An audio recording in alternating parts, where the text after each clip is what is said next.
Merci Rebecca et Chris. Je suis très heureux d'être parmi vous. J'espère que on va comprendre un petit peu mieux les modes de transmission d'Ebola. Je vais d'abord contextualiser.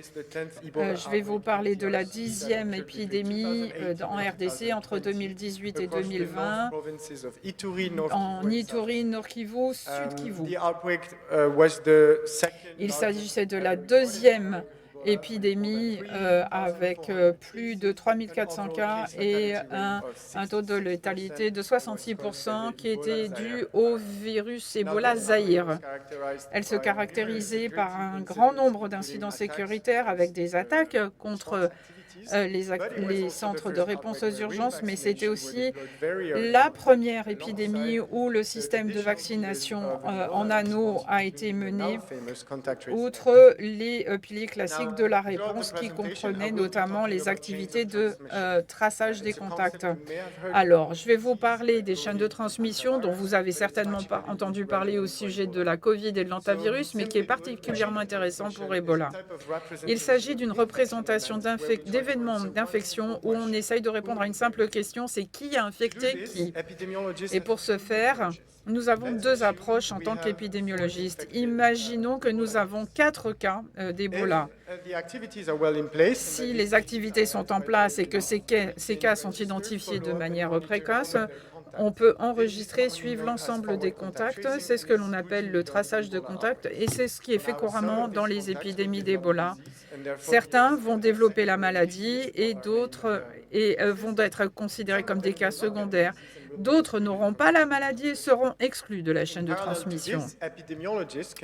Outre cela, les épidémiologistes peuvent mener des recherches approfondies et méticuleuses avec l'étude des liens rétrospectifs avec des infecteurs potentiels. Ensuite, on va reconstruire les chaînes de transmission. Ce processus est imparfait. On va avoir ce type de chaîne où il y aura des liens manquants et des cas complètement isolés, non associés aux liens. Néanmoins, ce sont des informations précieuses pour mieux comprendre les profils de transmission derrière la maladie et c'est précisément ce que nous avons fait avec cette analyse rétrospective. Quels sont les messages que l'on peut tirer de cette chaîne de transmission? On va d'abord essayer de voir ce que sont ces chaînons manquants et puis nous allons voir les cas secondaires et c'est voir comment la transmission se répartit. Ensuite, on va étudier les caractéristiques de cas pour essayer de mieux comprendre les moteurs de cette transmission. Alors, les liens, les chaînons manquants, comme je le disais, on observe ces chaînons que partiellement. Et ce que nous avons vu, c'est que pour 56% des cas, ils étaient liés aux infecteurs, comme on les appelle, qui apparaissent ici en bleu. Et 44% d'entre eux ne pouvaient pas être liés à ces infecteurs. Maintenant, on va essayer de voir leur répartition dans le temps. Si l'on classifie les cas selon qu'on connaisse ou pas l'infecteur, là, on peut connaître la proportion de cas hebdomadaires. Et ce que l'on observe, la proportion des cas liés aux infecteurs, c'est assez faible, 20% en 2018, en décembre 2018. Puis l'épidémie progresse et la proportion liée à l'infecteur va augmenter jusqu'à 80% en décembre 2019.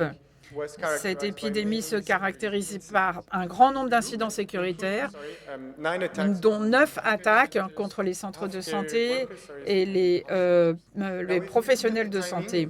Maintenant, si l'on regarde le calendrier de ces événements en jaune, vous voyez qu'il y a un chevauchement avec les périodes où il y a peu de liens observés dans les chaînes de transmission. Donc, même si c'est probablement multifactoriel, les événements de violence ont certainement eu des répercussions négatives sur la qualité du traçage des contacts et donc notre capacité à reconstruire ces chaînes de transmission. Maintenant, comment cette transmission était répartie? Et là, je reviens à notre chaîne, mais à des fins de simplicité, on va supposer une reconstitution complète de la chaîne. Et nous constatons tout d'abord que la vaste majorité des cas ne va affecter personne, 72,8%, avec une très peu nombre de cas qui ont affecté un grand nombre de personnes et 17 personnes avec un infecteur qui peut affecter jusqu'à 29 personnes. Alors, en d'autres termes, ce que l'on a, c'est qu'une grande majorité de personnes ne vont pas infecter et un petit nombre qui vont infecter un grand nombre, ce que l'on appelle l'hétérogénéité de transmission. Et donc, on peut mieux décrire cela en disant que 80% des cas étaient infectés par 18% des cas initiaux. Alors maintenant, quand on s'intéresse à cette minorité de cas qui ont justement contribué à la majeure partie de la transmission et comment c'est réparti au cours du temps, voilà ce qu'on voit en rouge ici. En fait, cette hétérogénéité, elle est stable tout au long de l'épidémie. Et en particulier avant le pic, pendant la violence, au moment où on a la plus forte transmission et juste après la pic et à la fin de l'épidémie. On est toujours à peu près autour de 20% de cas qui infectent 80% des cas.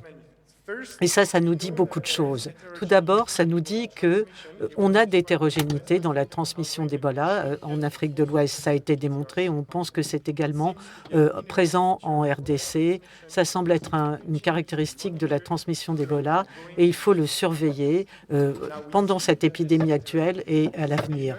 Cette hétérogénéité, elle est stable et surtout pendant les périodes de violence ou pendant les périodes de transmission accrue, ce qui veut dire que pendant le pic, en fait, chacun a contaminé plus de gens, mais avec le même niveau d'hétérogénéité. Qu'est-ce que ça veut dire pour nous? Eh bien, pendant ces périodes, ce qu'on voit, c'est que le profil de transmission de la maladie n'a pas évolué, mais notre capacité à agir, ça a évolué parce qu'on n'a pas eu des activités de traçage aussi efficaces. Alors, certains contaminent plus que d'autres. Et on sait qu'il y a des caractéristiques. Par exemple, la quarantaine, on a ces informations. Ce qu'on peut faire, c'est explorer l'association entre le nombre de cas secondaires et ces variables qui nous intéressent. Je noterai ici que tous ces résultats sont ajustés pour les facteurs confondants et les liens manquants. On s'est d'abord intéressé aux piliers de la réponse, les réponses clés, comment est-ce que cela influence la contamination. Qu'est-ce qu'on voit? Eh bien, tout d'abord, l'isolement. Les cas qui ne s'isolent pas ont 1,79 plus de cas secondaires que ceux qui ont été isolés. En termes de traçage de contact, eh bien, ceux qui n'ont jamais été signalés et suivis ont en moyenne 4,5 fois plus de cas secondaires que les autres. Quand on s'intéresse à la vaccination, on voit que ceux qui n'ont pas été vaccinés en moyenne ont 3 fois plus de cas secondaires que ceux qui ont été vaccinés. Alors, tout cela souligne et quantifie l'importance de ces piliers de réponse. On sait que le traçage des contacts, l'isolement, la vaccination permet de réduire la contamination. Ça nous donne aussi une idée de qu'est-ce qui se passe au niveau de la transmission. Toutes les variables qui sont des substituts, des variables de substitution qui nous indiquent ce qui se passe, c'est-à-dire on n'est pas isolé, on n'est pas signalé comme contact, on n'est pas vacciné. Tout ça suppose une contamination plus élevée. Ces variables qui sont des substituts pour la sévérité de la maladie, tels que des symptômes les symptômes humides ou la charge virale importante, c'est modérément associé avec une transmission plus élevée et il n'y a pas de preuve d'association au niveau de la transmission entre la profession, l'âge, le sexe, c'est-à-dire les transports, le fait d'être un personnel de santé. Alors, c'est beaucoup ce que je viens de vous dire, mais finalement, il y a 3 messages clés sur l'analyse des chaînes de transmission. Tout d'abord, il y a une hétérogénéité dans la transmission du virus Ebola. On sait que c'est stable et donc il faut le suivre de manière constante. Le deuxième point, J'ai divulgaché ma conclusion finale, désolé. Le traçage de contact, l'isolement, la vaccination en anneau, ça nous permet d'être efficace pour abaisser le niveau de transmission. Et puis, on sait que les violences, les éruptions de violence, ça affecte notre capacité à conduire justement ces activités, les attaques des centres de santé, mais aussi la méfiance de la communauté. Tout cela, ça nous empêche d'avoir ces activités si importantes pour prévenir la transmission. On sait, Ebola, c'est vrai, c'est un virus mortel, mais on peut le contrôler. On a les outils pour le faire. Le défi, c'est de savoir comment on utilise efficacement ces outils, et ça doit démarrer par le fait de créer de la confiance au sein des communautés, engager les communautés. J'espère avec cette présentation, vous avez une meilleure idée des chaînes de transmission avant, pendant et après les épidémies, que vous aurez compris qu'on a des modèles qui nous permettent de reconstruire les chaînes de transmission, même si c'est partiel. Et évidemment, tout ce travail doit être mis en place pour l'épidémie actuelle avec le virus Budibongyo. Et je voudrais remercier enfin tous ceux qui ont travaillé à toutes ces études, et je voudrais dédier cette présentation à tous ceux qui ont œuvré sur le terrain et ailleurs.